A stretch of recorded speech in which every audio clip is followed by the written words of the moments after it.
les vôtres aujourd'hui, via d'abord l'expérience du baccalauréat certainement, et l'effort que vous allez faire dans l'élaboration d'un projet personnel et professionnel qui vous permettra de vous réaliser à travers les choix que vous ferez.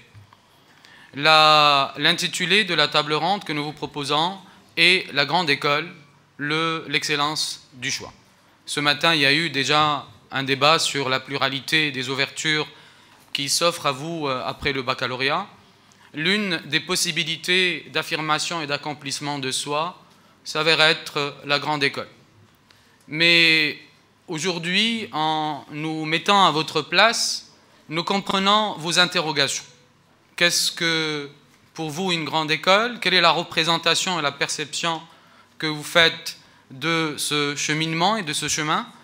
Et quels sont les avantages que cela va vous donner si, dans votre étude concurrentielle du marché de l'emploi, vous estimez qu'il y a un positionnement meilleur au niveau de la grande école par rapport à d'autres options qui sont toutes respectables, qui sont toutes intéressantes et dans lesquelles vous pouvez réussir, mais il y a parmi vous de nombreuses personnes qui voudront choisir la grande école. Donc pour permettre à ces personnes-là d'affiner leur perception, d'affiner leur représentation, pour pouvoir par la suite mieux structurer leur projet, nous avons organisé, structuré cette table ronde avec d'éminentes personnes. D'abord avec monsieur l'ex-ministre, ancien ministre, monsieur Rida Chami, que nous avons eu le plaisir et le bonheur d'écouter ce matin. Et pour ceux qui n'étaient pas là, sachez que c'est quelqu'un qui a un parcours, excusez-moi, exemplaire à tous les niveaux pour ceux qui aujourd'hui initient leur choix de vie. C'est un centralien. Il a été longtemps aussi un grand dirigeant d'entreprise, un citoyen qui a apporté par sa participation politique et associative une valeur ajoutée au projet de société et au projet d'un Maroc moderne que nous voulons tous. Monsieur Rida Chami s'est entretenu avec vous ce matin et il le fera, je sais, avec beaucoup de plaisir aussi cet après-midi. Je voudrais le remercier encore une fois, monsieur le ministre. Merci infiniment.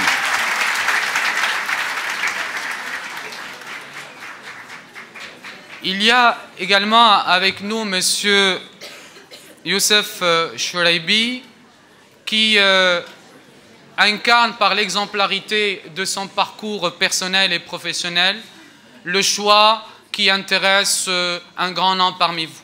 C'est un lauréat d'HEC Paris.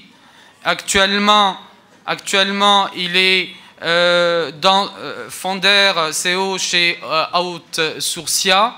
Il a eu de très grandes responsabilités auparavant dans des structures très notoires. Monsieur Chouraibi vient de se joindre à nous, je le remercie infiniment pour sa générosité, sa disponibilité.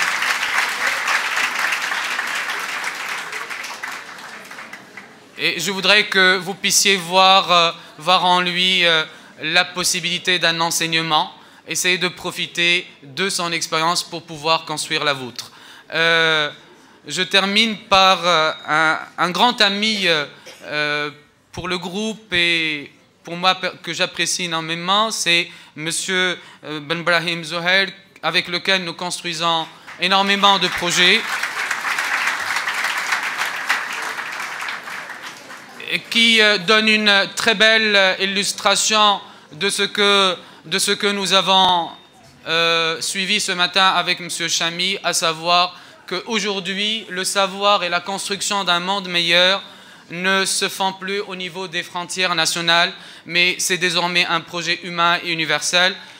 Monsieur Brahim Ben Zohair représente un grand groupe français, à savoir l'INSEC, en sa qualité actuellement de directeur de diversité et contribution. Merci beaucoup, Zohair.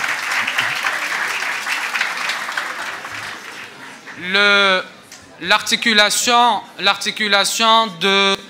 de cette table ronde se fera autour d'un ensemble d'axes thématiques que je vous expose et je vais m'éclipser pour vous laisser discuter avec les invités. Nous allons d'abord réfléchir ensemble sur la dimension de la grande école en nous interrogeant sur les objectifs quand nous choisissons une grande école et les moyens aussi que nous devons investir sur le plan personnel, sur le plan de l'effort et de l'implication pour réussir ce parcours. Cela nous permettra par la suite de réfléchir avec vous sur les formations à la grande école à travers le panel des possibilités de filières et de spécialisation. Puis nous aborderons les débouchés post-grande école pour ensuite réfléchir sur le profil de l'étudiant. Qu'est-ce qu'on attend de lui? Quelles sont les aptitudes et les compétences qu'il doit développer pour réussir ce choix-là? Là, nous terminons par l'inscription en grande école et bien sûr, nous ouvrons le débat à vos questions. Je voudrais interpeller, si me le permet, M. Ledachami, pour commencer. Quand on pense grande école, quels sont les objectifs que nous devons inscrire dans ce projet et quels sont les moyens dont un jeune devrait se doter pour le réussir? Merci beaucoup, M. Cham.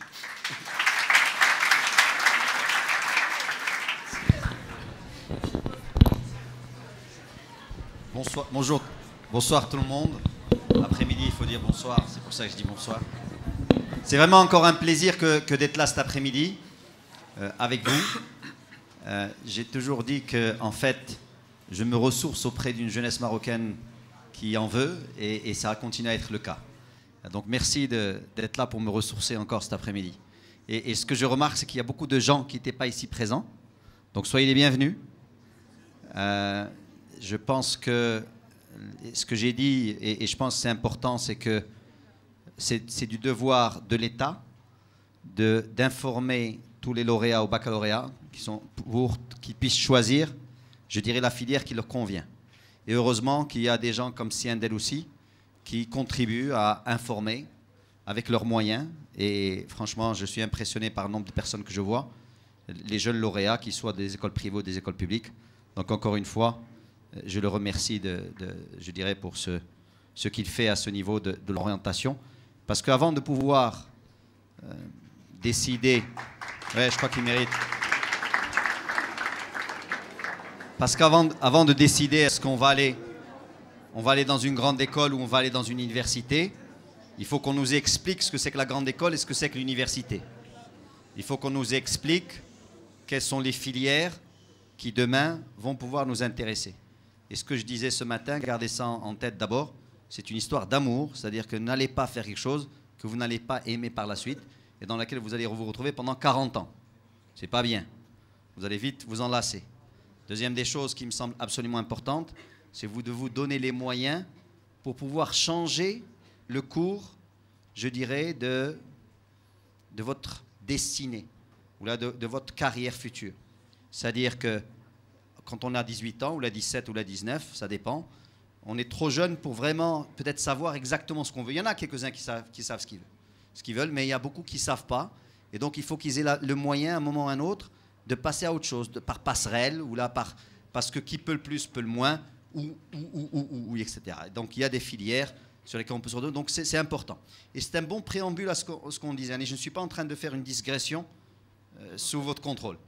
D'accord? Je pense que c'est important de situer, je dirais, de planter le décor. C'est ce que je suis en train de faire. Alors maintenant, grande école, objectif, moyen. D'abord, c'est un objectif que je qualifierais d'ambitieux. D'accord? Et c'est bien d'avoir des objectifs ambitieux dans la vie. Parce que, je dirais, sans avoir de l'ambition, ben vous savez, même, elle peut être collective d'ailleurs, l'ambition. Elle n'est pas que personnelle, mais sans avoir de l'ambition, on n'avance pas assez vite, à mon avis. C'est un bon moteur pour avancer. Il ne faut pas qu'elle soit dévorante, parce qu'après, elle vous dévore de l'intérieur et vous risquez de refaire du surplace ou là de prendre des choix qui ne sont pas les bons. Mais avoir de l'ambition, c'est bien. Une ambition positive. Et donc, par rapport aux jeunes gens qui sont là, moi je l'ai dit ce matin, j'ai dit, si je devais faire un choix entre une grande école et une université, j'irais vers la grande école parce que c'est un environnement qui est plus contrôlé, c'est un environnement où il y a plus de moyens. D'ailleurs, il suffit juste de voir ce que par exemple l'État dépense par ingénieur formé au Maroc et par universitaire formé au Maroc, c'est du 4 à 5 fois, sinon beaucoup plus, en dirhams investis par personne sur le cursus. C'est la même chose dans tous les pays au monde. Donc, première chose, c'est un objectif ambitieux. Deuxièmement, quand on veut faire un objectif que j'ai eu quand je voulais faire une grande école, c'est de me dire, je vais être bien formé et ça va me donner une plus forte chance d'avoir en sortie de grande école un emploi, d'accord, qui est peut-être mieux rémunéré, qui est plus valorisé. Donc déjà, ça c'est un point, il me semble, qui est important à garder en tête. Alors c'est vrai que la sélection est beaucoup plus importante. Et on va en parler. Je préfère en parler, le profil de l'étudiant en bout d'année. Tu vois, je suis tes différents thèmes, donc je reviendrai sur le profil de l'étudiant qui veut aller faire une grande école, le quatrième point qui est le SMIC. Alors donc, autre chose qui me semble absolument importante, dans la grande école, c'est quel genre de grande école. Et on va trouver tout. Donc il y a la grande école scientifique. Faisons quelque chose d'assez en dichotomie. Bien que parfois peut-être il ne faut pas faire la dichotomie, mais faisons-le. Donc je mettrai d'un côté une grande école scientifique et une grande école de commerce. Et dans la grande école scientifique, dans la grande école de commerce, là aussi il y a à boire et à manger. D'accord ? Là aussi je me dirais, tiens, il y a des écoles par exemple d'ingénieurs qui sont plus généralistes que d'autres. Si je fais Centrale, c'est une formation d'ingénieur pluridisciplinaire. D'accord ? Si je fais l'ENSAE, je sais que je suis plus dans la statistique, par exemple. Là encore, une fois que j'ai dit ça, il y a ce qu'on appelle les écoles du groupe A, les écoles du groupe B. Donc là encore, c'est un choix, c'est à vous de savoir. Et en fait, ces choix se font, franchement, par rapport aux moyens que vous voulez mettre dedans, et je vais venir sur les moyens.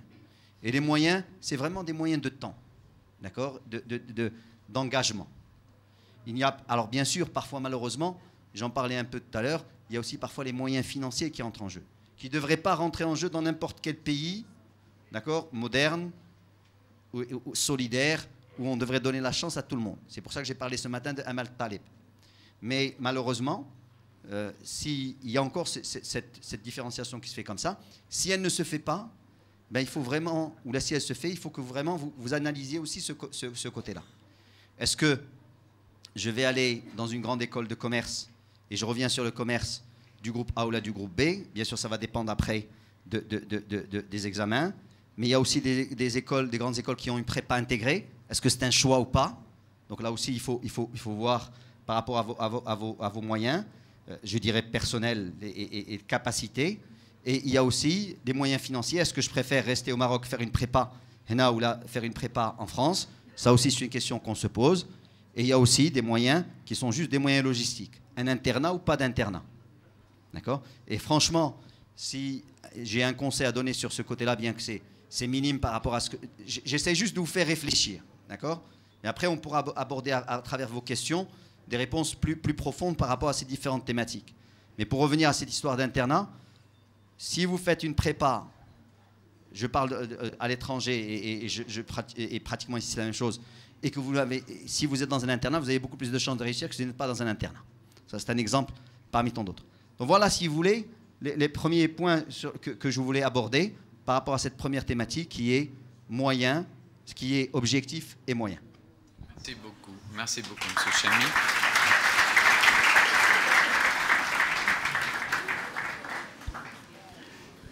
Le deuxième axe que nous avons porte, comme je l'ai annoncé précédemment, sur les formations à la grande école, diversité et spécialisation. Monsieur Chami a déjà initié et ça nous permet effectivement d'enchaîner avec fluidité. Je voudrais interpeller à ce niveau-là Monsieur Zohair parce que c'est son métier et il le vit au quotidien. Il pourrait être pour vous une très très bonne source d'information. Merci, professeur. D'abord, effectivement, je suis bien sûr en préambule très heureux d'être avec vous et d'avoir un public aussi nombreux et intéressé. Je dois dire que le plaisir que j'ai à être ici est double. D'abord parce que le public est de qualité, le public est attentif, le public est intéressé, il est motivé par son avenir. Et puis, pour moi, c'est un retour au pays. Ce n'est pas la première fois, bien sûr, je reviens plusieurs fois tous les ans. Mais moi, j'ai choisi de faire ma carrière en France, après avoir passé mon bac, comme vous tous ici, avoir fait des classes prépa à Paris, et puis ensuite avoir fait un parcours en grande école de commerce et plusieurs spécialisations en université. Donc j'ai pu vivre, si vous voulez, à la fois la classe prépa généraliste, où j'étais un petit peu un mouton noir parce que j'ai fait une section économique, ce qu'on appelle un bac ES aujourd'hui, et à l'époque il n'y avait pas de filières différentes en prépa, il n'y avait que la prépa pour les matheux. Donc j'étais avec des bêtes en maths, et malgré les 15 heures par semaine, j'avais un peu de mal. Bon, ça s'est bien passé, alhamdoulilah. Et puis ensuite, grande école, DESS, DEA, cycle doctoral, etc. etc. Donc on peut y arriver. Et puis surtout, ce que je voudrais vous faire passer, parce que M. Zaid, ici présent, a dit quelque chose de très important en présentant ses invités, notamment M. Charles, c'est que l'exemplarité, ici, c'est quelque chose qui, pour moi, est le vecteur de communication numéro 1. Je veux dire par là que même si, effectivement, l'enseignement supérieur de gestion est mon métier, depuis de nombreuses années, je ne peux pas prétendre représenter la même masse d'informations que le moindre site Internet. Ça, vous pouvez avoir accès à plus d'informations détaillées que moi je ne pourrais vous en donner. Simplement, ce que le site Internet ne vous aidera pas à faire, c'est à faire la part des choses entre ce qu'il vous faut et ce qu'il vous faut moins. Entre ce qui vient du vécu, qui est ressenti de l'intérieur et qui va vous servir parce que vous allez vous transposer dedans, et ce qui ne permet pas de le faire. C'est pour ça que pour moi, la trajectoire que l'on a suivie, c'est quelque chose qui est extrêmement important. Et chacun de nous ici, en vous faisant partager une partie de son expérience et de son vécu, va vous aider à vous projeter et à trouver par rapport à votre propre jeune expérience, par rapport à vos ambitions, par rapport à vos inclinations, la voie qu'il faut emprunter. Donc, ce que je veux dire par là, c'est que on peut effectivement, en arrivant ici, de Casablanca, de Rabat, de Fès, de Oujda, de Sidi Qassem, de n'importe où, prétendre d'abord à l'excellence, quelle que soit la filière dans laquelle on s'inscrit. Ici, aujourd'hui, le sujet, le thème, c'est grande école ou pas, d'accord? Mais je veux dire aussi, il faut faire passer un message un peu plus large, c'est que l'excellence, comme la médiocrité d'ailleurs, hein, malheureusement, se niche partout. Vous pouvez être un directeur financier médiocre, mais rassurez-vous, ça ne durera pas longtemps, parce qu'on vous remplacera très vite, comme vous pouvez être un boulanger ou un laitier excellent, qui est le meilleur du pays, voire même du continent. Pourquoi pas? L'excellence, c'est ça, c'est de faire son métier avec énormément d'implication personnelle, de passion, et puis, comme vous le disiez, monsieur le ministre, avec énormément de travail, c'est-à-dire facilement 95% de la formule. Voilà.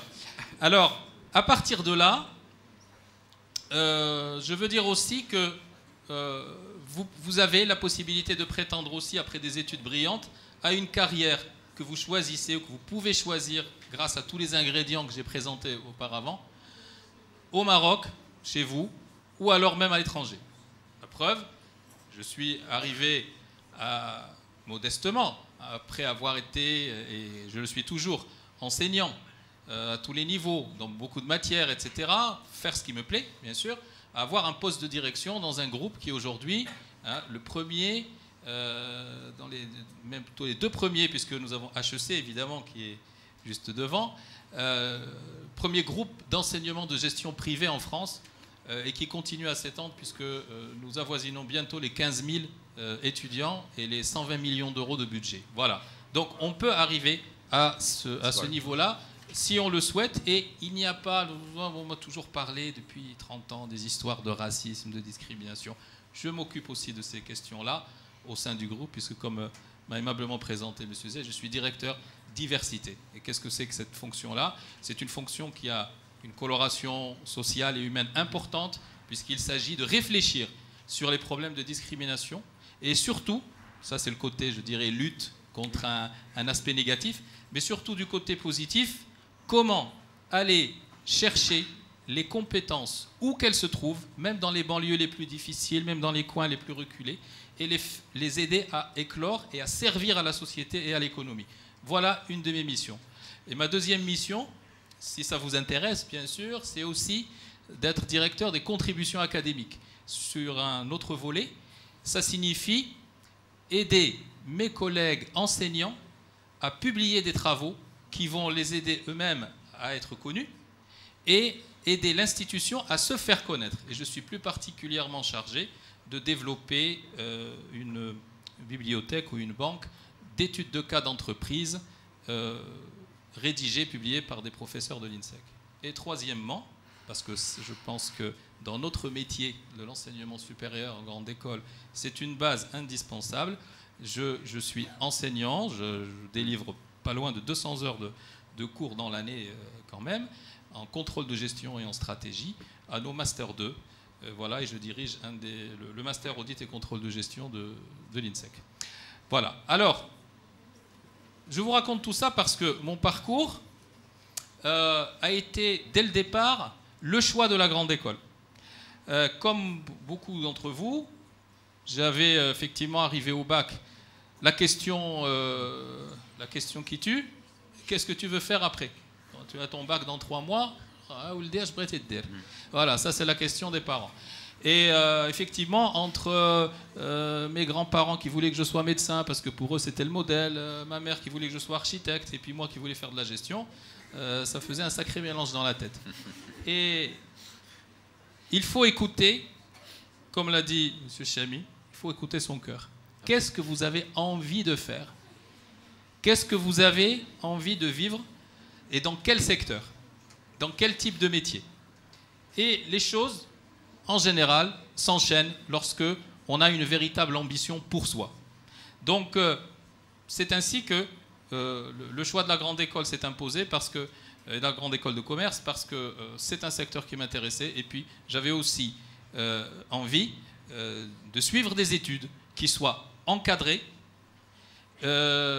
qui soient structurées par une scolarité rigoureuse. Je ne dis pas que l'université n'assure pas ce type de service, mais l'université est plus adaptée à certains profils d'étudiants qu'à d'autres. D'accord? Quand vous avez une autonomie personnelle, une autonomie de travail, un sérieux, une constance dans l'effort qui est suffisante, vous pouvez réussir brillamment à l'université. Si vous ne vous sentez pas cette capacité à être sérieux 8 heures par jour quand il le faut, je pense qu'il est préférable d'avoir des études plus encadrées, un petit peu plus contraignantes au départ. Et après, quand vous trouvez vraiment votre voie dans les spécialisations qui vous intéressent, vous allez de vous-même travailler plus qu'on ne vous le demande, je vous le garantis. Alors, après, le choix des écoles. Alors d'abord, il faut trancher la question de école d'ingénieur, école de commerce, mais c'est une question qui peut se trancher très vite, puisque vous êtes soit de formation scientifique au départ, par votre cycle de lycée, par votre bac et par ce que vous avez envie de faire plus tard, soit vous êtes davantage tourné vers la gestion. Ensuite, il y a des questions, bien sûr, de niveau. Les élèves qui ont le meilleur niveau, notamment en passant par le cycle des classes préparatoires, que ce soit les classes scientifiques ou les classes économiques, commerciales, les meilleurs élèves vont pouvoir choisir les meilleures écoles. Évidemment. Les écoles sont classées avec des rangs qui leur sont donnés par des organismes extérieurs, hein. Souvent c'est la presse spécialisée d'ailleurs. Sachez que ce n'est pas le seul critère à prendre en compte, même si c'est généralement le critère principal. Il y a d'autres critères qui sont, comme l'a dit Monsieur le ministre aussi, quel type de spécialisation vous voulez suivre. Est-ce que vous êtes plus focalisé sur un secteur ou un métier, donc vous allez choisir une école qu'il y a une coloration plus poussée vers le secteur ou le métier qui vous intéresse, soit vous n'avez pas encore envie ou la possibilité de faire le choix et vous allez prendre une école plus généraliste.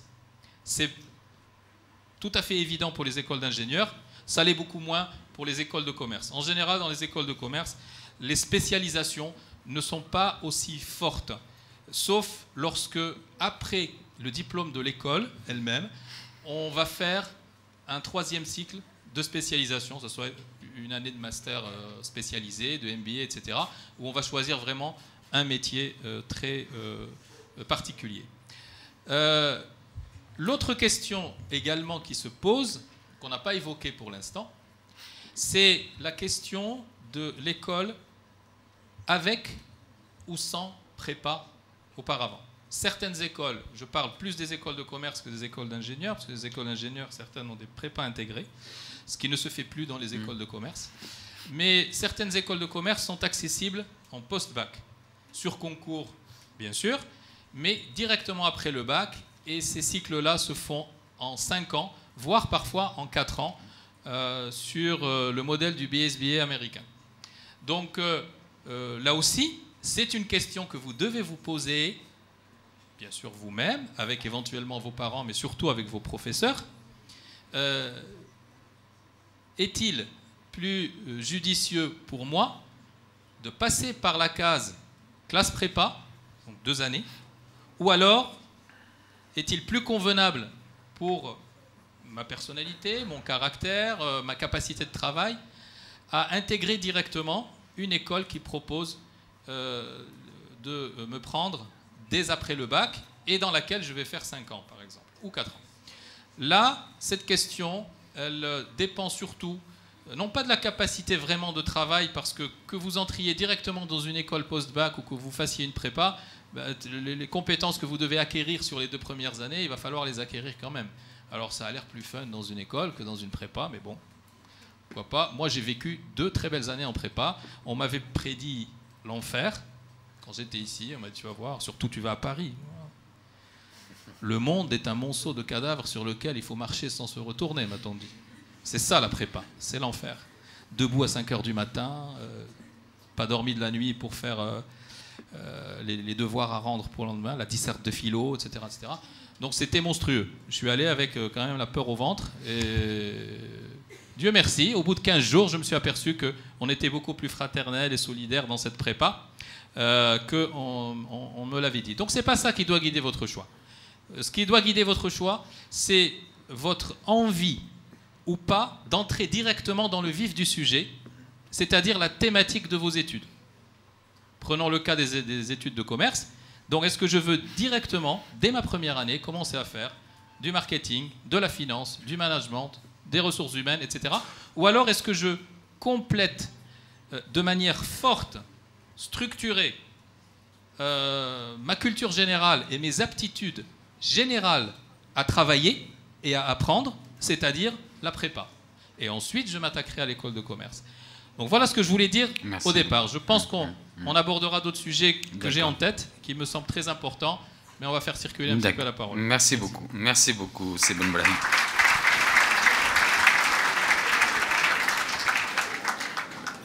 D'ailleurs, les axes sont intimement liés. Hein. Ils sont un petit peu organisés, mais pas cloisonnés. On peut toujours transiter sans aucun souci. Effectivement, ça nous permet de passer au point suivant, parce que ce qui décide d'un choix, me semble-t-il, c'est d'abord un projet.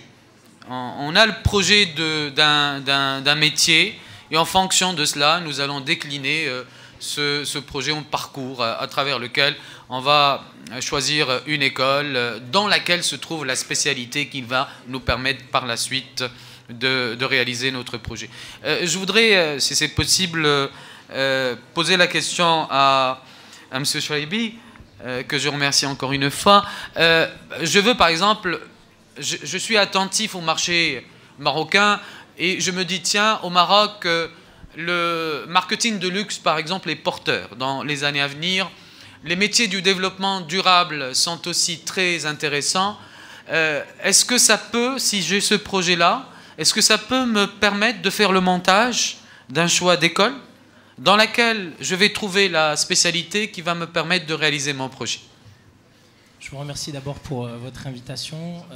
Veuillez m'excuser parce que je sors de quelques jours de maladie, donc je ne vais pas forcément être très compréhensible, mais je vais faire le maximum. Je suis ravi d'être là avec vous et donc de partager mon expérience avec vous. Je pense que je ne me trompe pas si je dis que je suis le plus jeune, donc le plus proche de vos préoccupations. En fait, je me suis posé les mêmes questions que vous à votre âge. Et je pense que votre question est la meilleure façon d'entrer dans la matière, puisque paradoxalement, je pense qu'on a très rarement un projet quand on est aussi jeune, et que quand on a 18 ans ou même plus tard, on ne connaît pas forcément les secteurs d'activité qui nous intéressent, on ne connaît pas forcément la bonne voie pour y parvenir, et surtout les choses changent tellement rapidement que ça paraît difficile à 18 ans de se dire je suis intéressé par le marketing du luxe. Déjà le marketing, on ne sait pas très bien ce que c'est. Le luxe, on ne sait pas forcément comment ça fonctionne. En tout cas, moi, c'était mon cas, en dehors de quelques personnes qui étaient avec moi à l'école et qui savaient qu'ils voulaient être avocat ou médecin. Ce type de vocation, enfin moi, typiquement, mon père est médecin. Je lui disais, je me pose la question. Il me dit, déjà, si tu te poses la question, c'est que tu ne pourras pas être médecin. C'est le genre de métier où c'est une vocation. Il faut qu'on aime ça. Et donc, il ne faut pas faire de calcul. Il faut que ce soit vraiment une passion. Ce n'était pas ma passion. Et je ne savais pas du tout ce que je voulais faire, en fait. Et donc, du coup, la façon la plus facile de reporter la question, c'était d'aller vers cette voie. Bon, une filière plus scientifique. Et ça, c'est souvent aussi une question d'aptitude, puisque souvent, quand on fait un bac scientifique, on peut faire beaucoup d'autres choses par la suite. L'inverse n'est pas vrai. Donc j'ai commencé par un bac scientifique et je ne savais pas ce que je voulais faire. Mais en revanche, il y a certaines aptitudes qui font que même les professeurs vous disent bon, vous avez le niveau pour faire une classe préparatoire. Et donc il y a une sorte de pression qui s'installe qui fait que naturellement les personnes qui ont le plus de facilité, en particulier dans les matières scientifiques, vont être poussées à faire une prépa. Et ça, je pense que c'est la vraie question déjà avant de se dire est-ce qu'on a envie de faire une grande école ou pas. Est-ce qu'on se sent capable de faire une prépa ou pas? Puisque moi, contrairement à mon voisin, c'était une expérience très difficile, la prépa. C'est-à-dire que c'est vraiment 2 années de sacrifices intenses.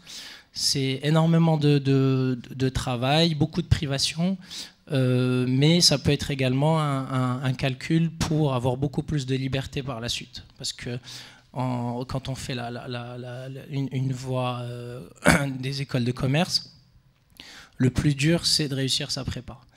C'est très très rare d'entrer à l'école et de ne pas finir. Il faut vraiment avoir envie pour ne pas avoir son diplôme. Donc le vrai enjeu, c'est les 2 premières années de travail très dur dans beaucoup de matières, aussi bien scientifiques que plus généralistes. Alors là encore, la question de la prépa scientifique ou commerciale, c'était pas vraiment un choix pour moi puisque j'avais pas un niveau suffisant en maths pour pouvoir intégrer une des grandes écoles d'ingénieurs. Et comme je préférais avoir une bonne école de commerce qu'une école d'ingénieur moyenne, donc là je me suis dit, il y avait clairement des personnes autour de moi qui avaient un niveau en maths bien supérieur, donc je me disais ça n'allait pas fonctionner.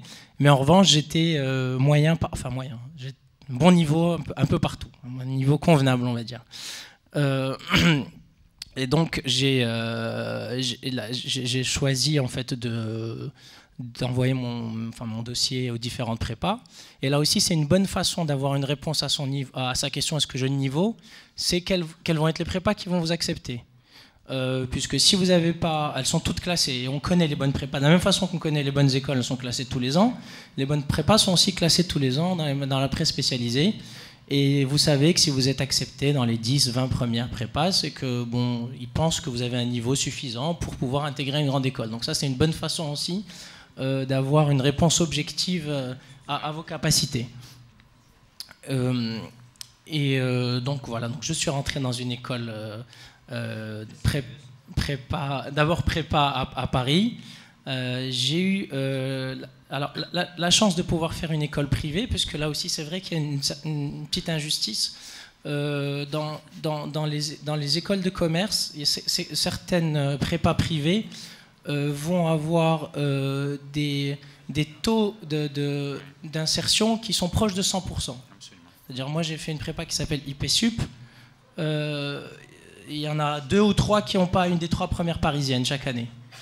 Donc, c'est à la fois une chance extraordinaire, mais en même temps une pression extraordinaire. Parce que vous savez que si vous n'avez pas une des 3 parisiennes, c'est un échec. Et moi, j'ai échoué en première année parce que j'ai eu l'EM Lyon, qui est une excellente école. Et j'ai pris une décision très étrange à l'époque, qui est de refaire une autre année de prépa pour avoir une des 3 parisiennes. Je ne pense pas que j'aurais fait la même erreur aujourd'hui, parce qu'au final, on apprend la même chose dans toutes les écoles. C'est vraiment pas le programme qui compte dans l'école, c'est ce qu'on apprend en prépa et les opportunités que ça vous offre par la suite. Alors, il est vrai que plus l'école est grande, on va dire, ou prestigieuse, plus vous allez avoir la chance de côtoyer des personnes intéressantes, avec un réseau intéressant aussi qui peut beaucoup servir. Et moi, c'est quelque chose qui m'a très tôt servi, puisque l'école est restée très proche de tous ses anciens élèves, et en permanence, les personnes venaient raconter leurs expériences, et bien entendu, on invite généralement ceux qui réussissent le mieux. Et c'est comme ça que j'ai pu rencontrer des personnes avec lesquelles j'ai travaillé avant même de sortir d'école, et de commencer à travailler dans le domaine des nouvelles technologies qui était naissant à l'époque. Et c'est vrai qu'à HEC, il y a aussi un effet de ne pas vouloir choisir sa voie jusqu'au moment où on va être sûr de saisir la bonne opportunité. C'est-à-dire qu'en première année, tout le monde voulait faire de l'audit. En deuxième année, tout le monde parlait de banque d'affaires. Et en troisième année, on commençait à parler de nouvelles technologies. Et donc moi, je suis rentré en 97. Internet, ça a démarré en France en 95, le premier fournisseur d'accès. Et donc, personne ne pouvait imaginer, avant d'être rentré en prépa, que ça allait être une des plus belles voies pour créer des entreprises à l'époque. Et c'est quand on est dans ce type de grandes écoles qu'on a la chance à la fois de côtoyer les personnes qui vont avoir un esprit, avec une innovation et un esprit entrepreneurial suffisant pour aller s'aventurer dans ce type de secteur pionnier. Et puis en même temps, le réseau qu'il vous faut, et puis un programme qui s'adapte, parce qu'on a eu tout de suite un programme concernant tout ce qui concernait les nouveaux métiers d'Internet, etc., qui n'existaient pas une année auparavant. Et ça aussi, c'est la chance des grandes écoles. Alors si on peut résumer un petit peu tout ça, je pense que là où je suis totalement ce qui a été dit auparavant, c'est que c'est vrai qu'il faut vraiment avoir une envie et faire des choses qu'on aime, parce que quand on n'aime pas, ça ne fonctionne pas. Mais il faut aussi faire des choses qu'on peut faire. Et il faut avoir une conscience et une appréciation objective de ses forces et de ses lacunes, et également de ses limites. Puisque en prépa, il y en a, moi j'ai vu, qui n'ont pas réussi à suivre le rythme. C'est un challenge important. Et donc il vaut mieux le savoir avant et faire quelque chose de bien et bien le faire, que vouloir s'entêter dans une voie qui peut ne pas être forcément la bonne. Et donc après, c'est pas vous qui choisissez la grande école, c'est plutôt elle qui vous choisit, puisque quand ça fonctionne bien et que vous avez vous arrivez à suivre le rythme, généralement ça se passe bien. Et je pense qu'il y a aussi d'autres voies qui peuvent être très intéressantes. C'est vrai qu'il y a un phénomène un peu trop élitiste dans le système français, qui fait que quand on va avoir cet esprit de compétition et cette résistance, on arrive à y adhérer. Et quand on ne rentre pas dans le système, c'est pas qu'on n'est pas bon, mais c'est qu'on n'est pas fait pour ce type de compétition. Et donc ça, il faut en avoir conscience assez tôt. Voilà. Merci.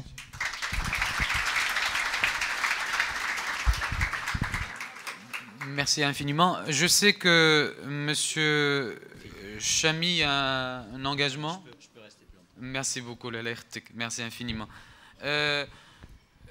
Je crois que M. Chreibi a parlé vrai en essayant de mettre à votre portée une expérience réelle de l'intérieur, à la fois de ce choix, des prépas et de la grande école. Les enseignements qui ont été les siens sont d'une importance capitale. Retenez-les, car c'est ce que nous appelons conseil, orientation, accompagnement. C'est effectivement ces ces éléments de repérage, ces possibilités qui vous permettent, vous connaissant vous-même, de faire les bons choix sans commettre trop d'erreurs qui pourraient compromettre votre avenir.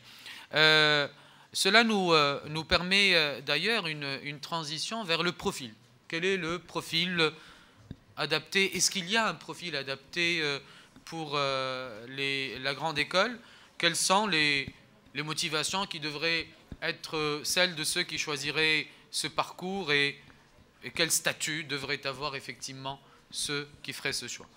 Monsieur Chamy, tout à l'heure, voulait faire un additif à sa première intervention.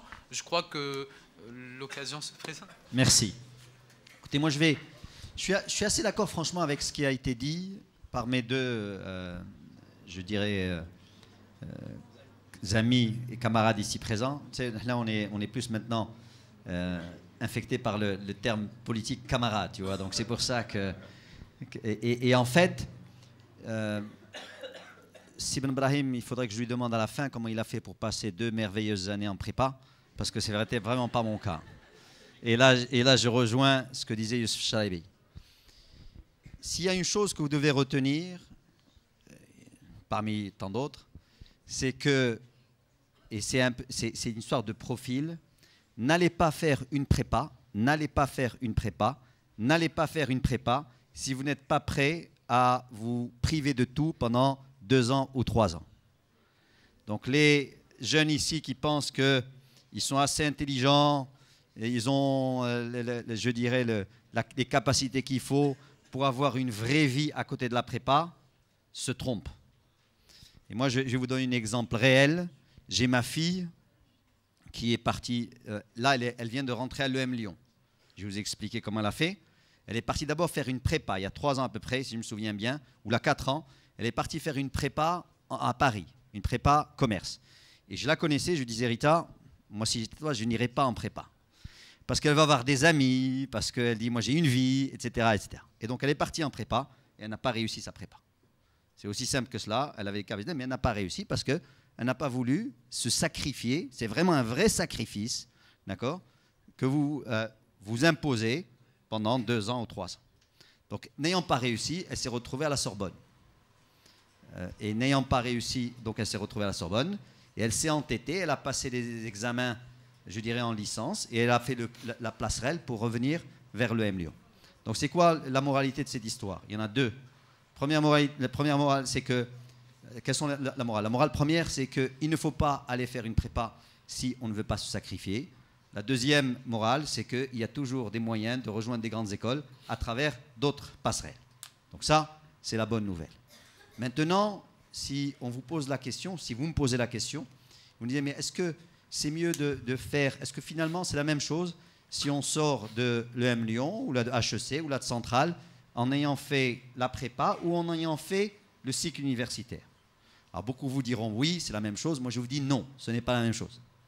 Et pourquoi je dis non, ce n'est pas la même chose? Alors déjà, on utilisait un terme à l'époque, mais ça a dû changer. Les gens qui passaient par l'université, on les appelait les planqués. Donc ceux qui font la guerre, d'accord, il y en a qui sont au front et d'autres qui sont un peu derrière, d'accord, sans vouloir. Alors, pourquoi ce n'est pas la même chose? Parce que je peux vous assurer que si jamais, quand je fais le bilan de mes années à Centrale, et je me dis, qu'est-ce que j'ai le plus appris? Eh bien, franchement, je ne me souviens plus de grand-chose, ce que j'ai appris à Centrale. Par contre, ce que je sais, c'est que les années de prépa m'ont vraiment formé pour aborder un travail, pour ne pas avoir peur devant une montagne de travail qui s'offre à moi, pour pouvoir réagir sous le stress, etc., etc., etc. Et donc, quand je fais ce bilan, moi je pense, c'est personnel, peut-être que Youssef est en phase, c'est-à-dire vraiment ce qui a été le plus formateur pour moi, c'est cet apprentissage en prépa, de travailler dur, de travailler vite, de travailler sous pression, de travailler. Et donc, je parlais de la valeur travail ce matin, vous voyez qu'elle revient encore, et donc on va la retrouver par la suite dans mes différentes fonctions, que ce soit au sein du multinational comme Microsoft, où il y avait beaucoup de pression, de faire des chiffres, etc. Eh bien, on pouvait les aborder et même avoir le sens de l'humour, même quand les choses étaient dures. au sein d'un ministère où il y avait beaucoup de choses, eh ben, on arrivait à travailler parce que ça ne nous empêche pas d'aligner 14 heures de travail par jour, parce qu'on avait cette capacité de travail qu'on nous a apprise, on nous a formés pour le faire. Donc voilà, si vous voulez, pourquoi je fais la différence entre cette idée de faire une prépa ou de ne pas faire une prépa. Donc par rapport au dernier point ou aux avant-derniers points dont je voulais parler, je fais une prépa, mais à condition que j'en ai envie, que je me prive. Je sais que je vais me priver pendant quelques années. Le profil qu'il me faut, Youssef l'a assez souligné, Sim Brahim aussi. Vous savez, c'est envoyer vos dossiers. Si on vous accepte dans les meilleures prépas, c'est que vous avez beaucoup de chances effectivement d'intégrer par la suite. Si on ne vous accepte pas, posez-vous la question. Et ce n'est pas la peine de s'entêter. Ce n'est pas la peine de s'entêter, comme je l'ai dit, soit par rapport à sa capacité, par rapport à sa volonté de sacrifice. Je dis bien volonté de sacrifice. Par rapport à ses capacités de faire. Parce que, en prépa, quand on est dans une grande école, il ne s'agit pas juste de réussir. Il s'agit de réussir mieux que l'autre. Et quand vous êtes dans un environnement, dites-le vous bien, quand vous allez aller en France, vous allez retrouver tous les meilleurs, je dirais, petits Français qui sont dans les différents lycées, qui vont se retrouver dans certaines prépas, ou s'ils ne sont pas avec vous, ils sont dans une prépa concurrente, pour se bousculer devant le portillon le jour J, le jour de l'épreuve des concours. Donc, appréciez vos propres forces. C'est important de le faire. Et troisième point, là encore, par rapport au profil, c'est ce que vous aimez faire. Quand on n'aime pas, on fait mal. D'accord? Donc, par rapport à ce que vous voulez faire, prépa scientifique, prépa commerciale. Et puis l'intégration, comme je vous l'ai expliqué,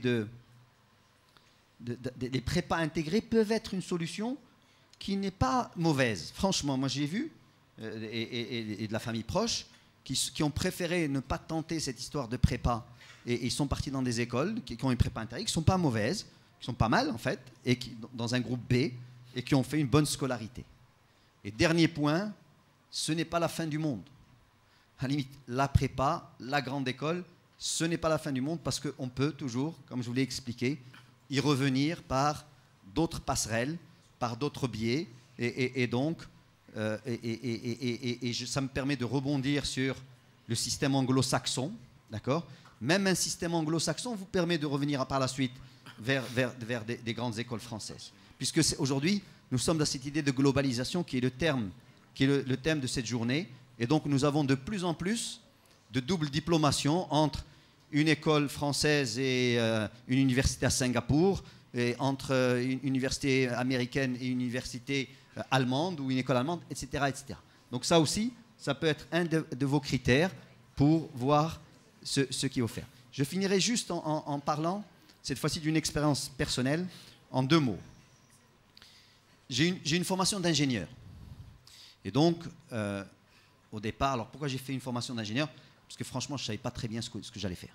Et j'avais des compétences où j'étais pas trop mal en maths, pas trop mal en physique. J'étais même bien en maths et en physique. Et je pensais faire médecine. Et mon père, l'Ahmo, Youssef, m'a dit non, ne va pas faire médecine. Donc tu vois qu'on se retrouve quelque part en convergence des années plus tard. Et donc je suis allé en me disant je vais faire une école d'ingénieur. J'ai fait une école d'ingénieur. Je suis rentré au Maroc. J'ai travaillé pendant 2 ans comme ingénieur de production dans une école, dans une société qui à l'époque s'appelait Frumat. Elle faisait les jus Sensus, Miami, etc. Vous voyez, donc c'est bien que vous réagissiez comme ça. Et en 89, je me suis dit, finalement, je suis un ingénieur, je suis dans une entreprise, c'est comme quelqu'un qui est dans un bateau, sur un bateau, qui sait comment le moteur marche, mais qui ne sait pas où est-ce que le bateau va aller. Il va accoster. Et donc je me suis dit, moi je préférais savoir où est-ce que le bateau va accoster. Il y aura toujours quelqu'un qui va s'occuper du moteur, comment il marche. Et je suis allé aux États-Unis, j'ai fait un MBA aux États-Unis. Et franchement, ce fut une expérience extraordinaire où j'ai retrouvé beaucoup d'intensité, ce que j'avais vécu en prépa, d'accord, mais sur des thématiques beaucoup plus intéressantes. Voilà un peu, si vous voulez, le mot de la fin. C'est que quand vous vous projetez, il y a les études post-bac ou tout ce qui est bachelor, etc.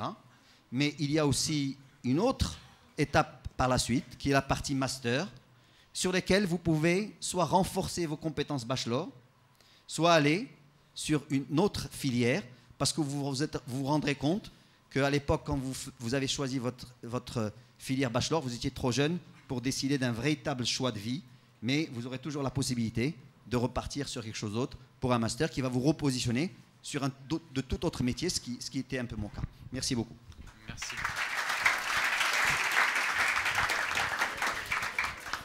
Merci, Monsieur Chamy.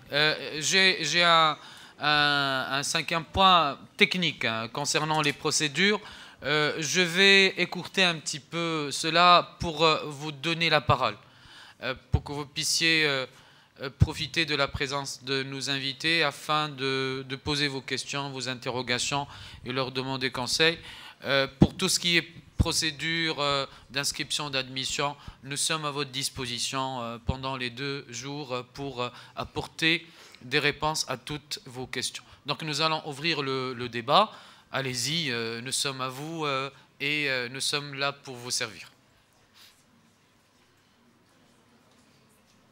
Des questions ?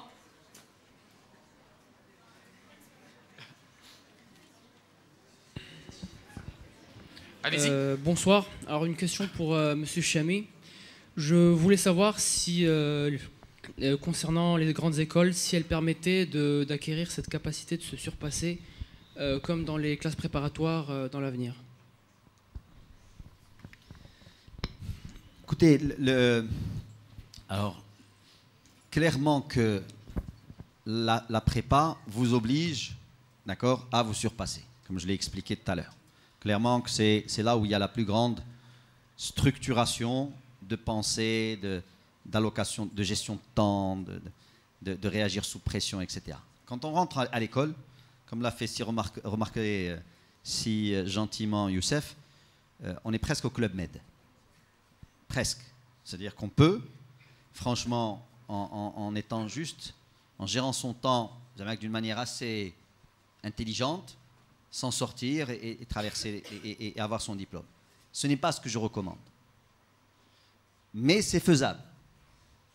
Et donc, pour répondre à votre question, la balance penche plus vers la prépa que vers la grande école quand il s'agit de se surpasser et d'aller. Maintenant, vraiment, si pour les gens d'entre vous qui sont intéressés par des grandes écoles, qu'ils les fassent à travers une prépa intégrée ou une prépa non intégrée, souvenez-vous de mes paroles un jour, c'est que profitez-en. C'est vrai que quand on arrive en école après la prépa, c'est un peu le paradis parce qu'on a eu trop de pression et on veut se faire beaucoup de choses à côté. Profitez-en, faites des activités, mais passez plus de temps dans vos cours parce que ça vous servira par la suite. Et c'est vraiment un enseignement que moi je garde de mes années à Centrale. Il y a quelques-uns, alors il ne faut pas aussi faire trop l'idiot parce qu'il y en a quelques-uns qui ne réussissent pas, très peu, mais il y en a un. Moi je me souviens d'un Marocain qui était avec nous, qui est arrivé en 3e année, qui s'est fait virer de Centrale. Vraiment, c'est un peu bête, hein, après 5 ans ou 6 ans de se faire virer. Bon, maintenant, c'était vraiment un excellent informaticien. Je sais qu'il est resté en France, qu'il a trouvé un boulot sans diplôme. Donc là aussi, ça ne veut pas dire que le diplôme, c'est tout, mais clairement que le diplôme vous ouvre des portes. Et gardez ça aussi en tête. Un diplôme, quand on veut faire une carrière, franchement, Youssef, avec son diplôme de HEC, ou moi avec mon diplôme de Centrale, c'est pour ouvrir la première porte. Une fois que cette première porte est ouverte, on oublie votre diplôme. Plus personne ne vous demande est-ce que vous avez fait HEC, vous avez fait Centrale, vous avez fait l'EM Lyon, vous avez fait une petite école. C'est votre capacité à évoluer dans l'entreprise qui fait que vous allez rapidement grimper des échelons ou là rester stagnant. Et je connais des exemples de gens qui ont réussi avec de très grands diplômes, d'autres qui n'ont pas réussi, d'autres qui ont grimpé des échelons avec peu de diplômes. Je vous rappelle qu'il y avait un Premier ministre célèbre ici au Maroc, et un autre Premier ministre célèbre en France, qui avait du niveau... le premier avait le niveau, si je me souviens bien, le certificat élémentaire, le CM2, et l'autre avait un niveau CAPES.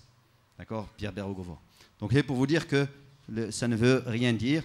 Bill Gates n'a jamais fini ses études, puisqu'il est parti en première année pour faire créer Microsoft. Voilà.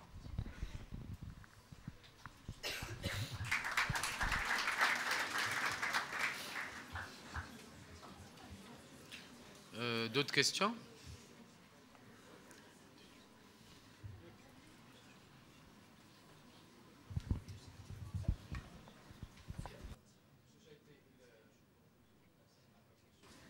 Bonsoir, je veux juste savoir si partir étudier en étranger, c'est mieux de rester au Maroc. C'est bon. C'est bon.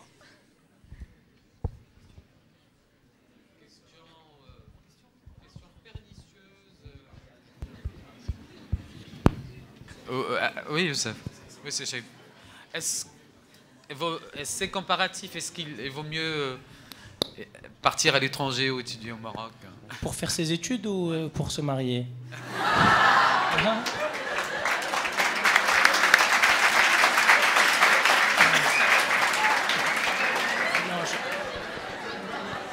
Ça détend un peu. S'il vous plaît, pour que vous puissiez profiter de la réponse de M. Chaibi. Merci. Je pense que c'est vrai qu'il y a des critères personnels et familiaux à prendre en compte systématiquement. Moi, j'ai été agréablement surpris. Enfin, avant d'être agréablement surpris, pour moi, on pouvait faire de bonnes études qu'en France, auparavant. Et donc, forcément, la question ne se posait pas. Et ceux qui ont à la fois, encore une fois, les moyens et les capacités, c'est vrai qu'ils vont aller plus facilement vers l'étranger, puis nous, encore plus facilement vers le système français. Maintenant, il y a d'excellentes écoles au Maroc. Moi, aujourd'hui, j'ai la chance d'avoir recruté de nombreux collaborateurs d'écoles comme l'ISCAE, par exemple. Franchement, en termes de contenu de programme, ou de niveau, ou même de résultats donnés dans l'entreprise, c'est pratiquement imperceptible de voir ceux qui viennent d'une école Bon, après, il peut y avoir des petites différences, on va dire. Alors, dans mon métier, on distingue beaucoup le savoir-être et le savoir-faire. M. Chami connaît bien la question parce que quand il était ministre et que moi, j'essaie de militer pour les systèmes de formation dans les centres d'appel, on disait vraiment il faut qu'on fasse tout pour le savoir-être au Maroc. Et c'est vrai qu'on peut se rendre compte que les personnes qui ont étudié à l'étranger vont avoir un peu plus d'aisance en termes de communication, de comportement. Mais d'un point de vue technique et savoir-être, il n'y a franchement aucune différence. Et donc là-dessus, on ne peut pas dire qu'une voie est meilleure que l'autre. Voilà, je voudrais réagir aux propos de mon voisin, simplement pour ajouter une petite dimension et répondre peut-être différemment à la question. Se poser la question de faire ses études ici ou d'aller les faire à l'étranger, c'est aussi se poser la question de la découverte du monde. Je veux dire par là qu'on a beau partir en vacances en Espagne, aux États-Unis, en Allemagne et ailleurs, ça ne remplacera jamais la découverte que l'on fait de l'autre à travers une expérience de vie. Le tourisme au Club Med n'est pas une expérience de vie. J'adore le Club Med, bien sûr, on s'y repose bien, on s'y distrait, mais c'est un peu le fake world, comme on dit. On est dans une autre planète, on est dans la planète du divertissement et du repos. Là, ceux qui, parmi vous, ont non seulement des ambitions, mais aussi la soif de connaître le monde, et qui se posent la question avec autant d'arguments pour le fait de rester au Maroc que d'arguments pour sortir du Maroc, eh bien, doivent se poser cette question par rapport justement à cette envie de connaître l'autre. Si je dis, moi je veux connaître les autres civilisations, je veux connaître les autres modes de vie, eh bien, je vais privilégier, bien sûr, en mettant en place les moyens qu'il faut, je privilégie la solution d'aller étudier à l'étranger. Parce que là, je vais vivre une expérience humaine, civilisationnelle, culturelle, qui va m'apporter un plus. Je suis d'accord sur le fait que sur le plan technique, sur le plan des compétences professionnelles, et à part quelques nuances qui sont liées effectivement à la communication, à l'aisance de communication, à l'aptitude à communiquer, eh bien, à part ces nuances-là, on ne va pas trouver de différence technique fondamentale dans l'apprentissage au Maroc et l'apprentissage à l'étranger. Mais posez-vous cette question, si mon envie de découvrir l'autre, à travers une véritable expérience de vie est quelque chose d'important pour ma formation personnelle, alors je vais à l'étranger. Si pour moi, ça n'est pas quelque chose qui me remue, qui ne correspond pas à un besoin pressant, je peux choisir aussi valablement de rester au Maroc. Voilà. Merci. Je voudrais ajouter quelques points et me mettre et absolument être d'accord et en même temps en désaccord avec Steven Braille. Je suis en accord avec lui par rapport à connaître l'autre. Et il a absolument raison. on connaît mieux l'autre quand on est à côté de lui, qu'on vit avec lui, qui nous invite chez lui un samedi pour aller en famille chez lui, qu'on comprend mieux ses habitudes, ses mœurs, sa façon d'être, sa façon de faire, sa façon de vivre. Et donc, on s'inscrit dans cette globalité et on essaye, après des années, de devenir un citoyen du monde. C'est souvent ce que je dis. Maintenant, si la question, est-ce qu'en prépa ou après, c'est aussi une question importante, parce qu'on est en train de parler des grandes écoles. Il ne faut pas se leurrer. Si je suis admis à l'Huile-Grand, j'irai à l'Huile-Grand. La question ne se pose pas. Il n'y a pas de comparaison entre l'Huile-Grand, Ginette, Henri IV et n'importe quelle prépa ici au Maroc. Donc, ceux qui ont les moyens d'être inscrits dans ces trucs-là, allez-y. Indépendant. Et est-ce que c'est les mêmes compétences? Non, ça ne sera pas le même apprentissage. Ils vont avoir de meilleurs profs, ils vont avoir meilleure méthodologie et ils vont faire intégrer plus de personnes en fin de course. Donc, il faut y aller. Si maintenant j'ai le choix entre Moulay Youssef et une prépa Tartampion à Valenciennes, peut-être que je me poserai vraiment la question et j'irai à Moulay Youssef. Et donc, la vraie question, c'est de savoir où est-ce que j'ai les chances d'intégrer l'école que je veux. En Maroc ou en France. Et ça dépend de vos notes. Et donc, la question, elle est mathématique à la fin de la journée. La connaissance de l'autre peut se faire aussi en prépa, d'accord? Mais je mettrai ça en second, je dirais, objectif, d'accord? Sachant que cette dimension devient extrêmement importante par la suite, donc sur l'école d'ingénieur, ou là sur l'école de commerce, ou là par rapport à l'université. Et là, effectivement, ça devient quelque chose d'essentiel. Mais ne nous, encore une fois, même au niveau des grandes écoles, ne nous leurrons pas. Si j'ai le choix entre les ponts et chaussées et Mohammedia, j'irai aux ponts et chaussées. D'accord? Et là, je ferai, par contre, si j'ai entre, comment on appelait, microélectronique ou la micromécanique, j'étais de Valenciennes, mais je ne me souviens plus on avait entre Mohammedia et Chaudronnerie de Bastia, je ne vais pas choisir Chaudronnerie de Bastia. D'accord? Voilà. Donc voilà un peu, si vous voulez, je pense un critère, il y a des critères importants pour décider est-ce qu'on reste ou on part. Plus on partira, plus on s'ouvrira de nouveaux horizons, mais il ne faut pas partir à n'importe quel prix, ou là à n'importe où.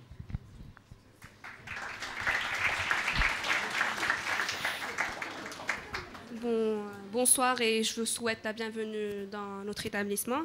Tout d'abord, j'aimerais bien savoir, est-ce que le fait d'avoir un diplôme d'une grande école française vous avantage-t-il par rapport à une personne ayant un diplôme d'une grande école marocaine? Merci.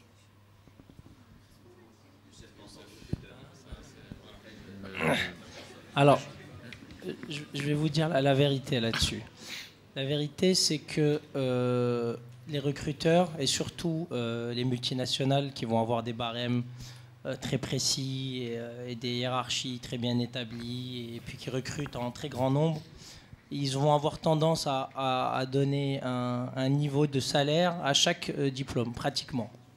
C'est-à-dire qu'on ne peut pas dire qu'une personne aujourd'hui en moyenne qui sort de l'ISCAE va avoir un salaire équivalent à une personne qui revient d'une grande école française. C'est injuste, mais c'est la réalité par rapport aux pratiques du marché.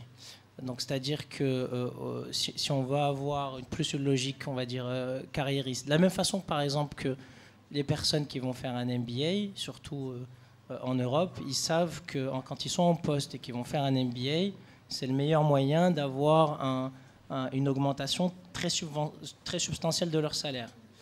D'un coup, parce qu'on sait que c'est reconnu, c'est valorisé, et donc les recruteurs en tiennent compte. Donc c'est plus des pratiques de marché, mais encore une fois, ça ne veut pas dire qu'en termes de valeur intrinsèque ou de valeur ajoutée qui peut être apportée à l'entreprise, il puisse y avoir des différences majeures, si ce n'est encore une fois, comme je vous disais, tout ce qui va constituer ce qu'on apprend en dehors de l'école, tout l'environnement, le réseau, les connaissances qu'on va pouvoir faire, tous les étrangers qu'on va pouvoir rencontrer, les échanges d'expériences, qui font que c'est un enrichissement personnel, qui peut être un enrichissement aussi pour l'entreprise. Et donc, on attend toujours à ce qu'un employé puisse apporter autre chose que ses compétences techniques, avec des idées nouvelles qu'il peut avoir, un effet d'entraînement qu'il peut avoir, beaucoup d'autres choses qui sont valorisées. Donc ça, c'est lorsqu'on veut chercher un travail. Lorsqu'on veut être entrepreneur, après, on n'a pas vraiment besoin d'aller chercher à valoriser son diplôme. On dit, bon, j'ai besoin d'avoir une connaissance dans tel ou tel domaine. Et puis, de toute façon, mon diplôme ne va pas avoir de valeur de marché. C'est quelque chose que je fais pour moi. Et à partir de là, ça peut avoir une importance moindre.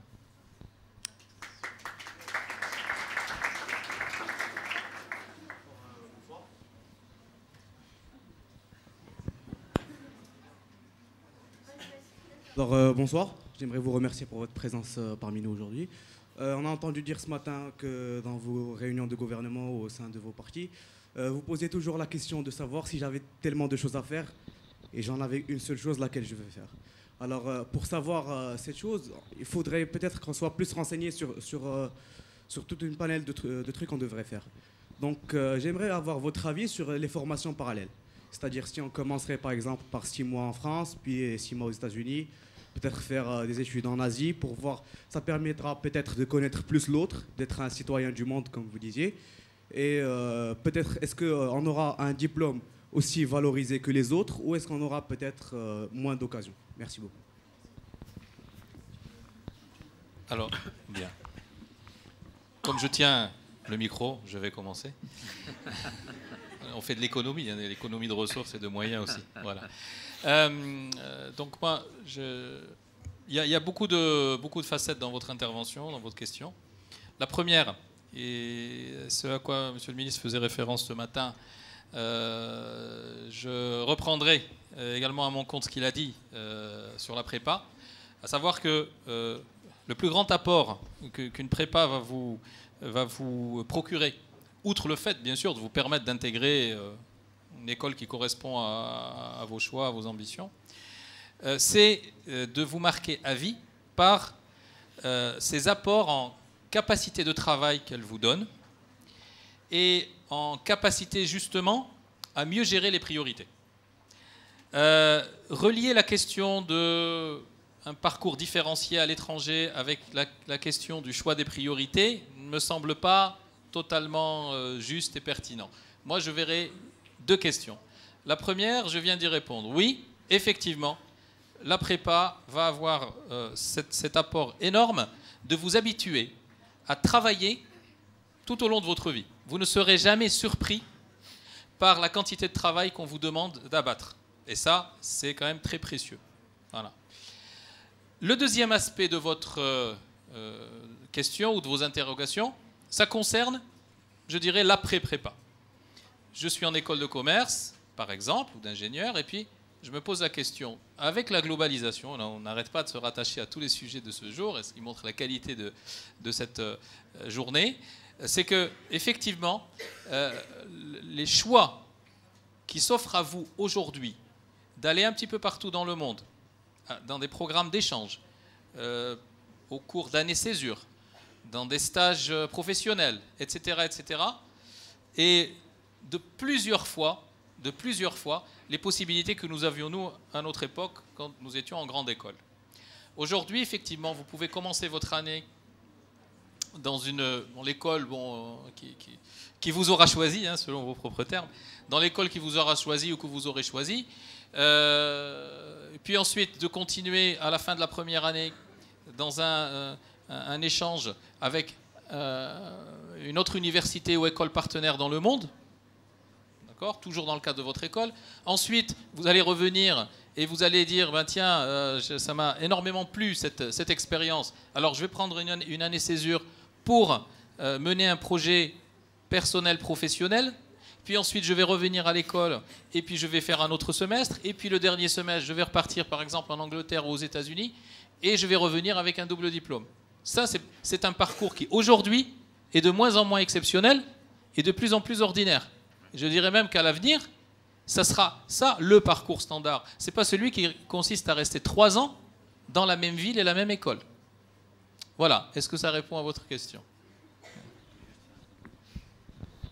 Je vais juste faire un complément parce que je pense que ça va rejoindre aussi la question de est-ce qu'on est avantagé par rapport à une personne qui va faire une école marocaine de commerce, par exemple, si je viens de France, ou ou d'ailleurs.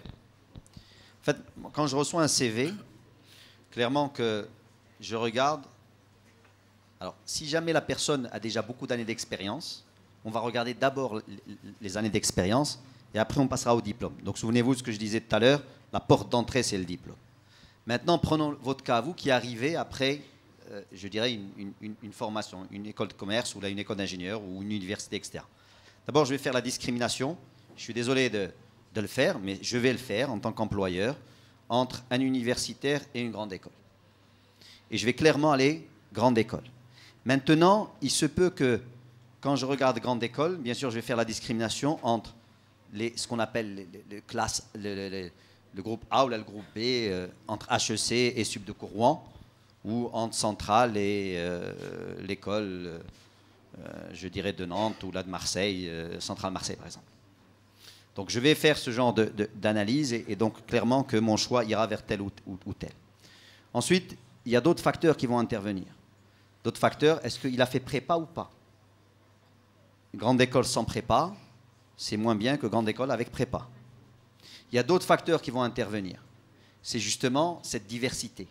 Si j'ai quelqu'un, et je vois sur son parcours qu'il a passé 2 ans dans une école en France et 1 année dans une université à Shanghai, je vais me dire, cette personne-là, elle a la capacité d'adaptation, il doit sûrement parler le chinois, parce que je vais voir après est-ce qu'il parle le chinois, il est ouvert, il est curieux, etc., etc. Vous voyez un peu tous ces critères, ce n'est pas, il n'y a pas un poids. Je ne vais pas dire celui-là, je vais lui donner 20%, 30%, mais tous ces critères interviennent quand on est en train de faire un recrutement d'une personne, je dirais, à l'embauche, qui n'a que ses diplômes et qui n'a pas encore d'expérience. Merci beaucoup, Monsieur Chamy. C'est ainsi que prend fin notre table ronde. Je tiens à vous rappeler qu'il y en a d'autres. Je sais qu'il y a parmi vous certaines personnes qui n'ont pas pu poser leurs questions. Il y a d'autres tables rondes qui peuvent leur offrir cette occasion. Avant que vous ne partiez, je voudrais que nous puissions remercier ensemble, s'il vous plaît. Je vous demande un moment dans la salle, à tout le monde, de remercier M. Chamy, M. Chaibi et M. Benbrahim pour leur disponibilité.